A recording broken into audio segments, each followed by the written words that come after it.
All right, today we're going to bring a rack, and this is a wire rack.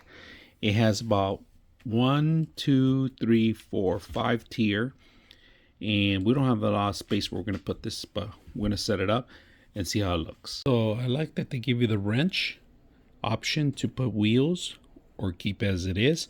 So right now we're gonna tie these up, extend them first, and start from the bottom up. All right, so I'm gonna put the wheels on, but the best thing I like about it, if you guys can see, now you know exactly how they go. This one says top, so we did fix them up in the bottom, and they're all lining up.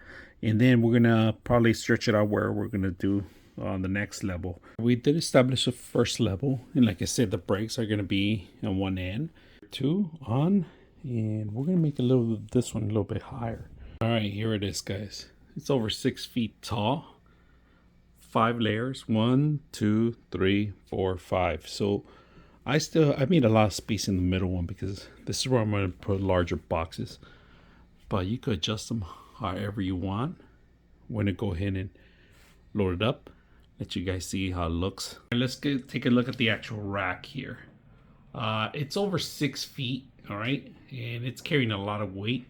I put my brakes, like I said, in the front, and I stacked them up. I have all my packages here. I'm just gonna keep putting them in there, but it's looking really good. I mean, I am enjoying it. It was simple to install too.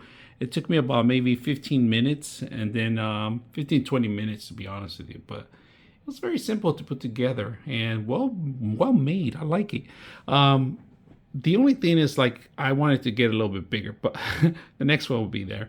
But this one so far, it's been working very well for me. So, and it's carrying a lot of weight, I'm talking about over 100 pounds of all this stuff in here. So I hope you guys enjoy the video.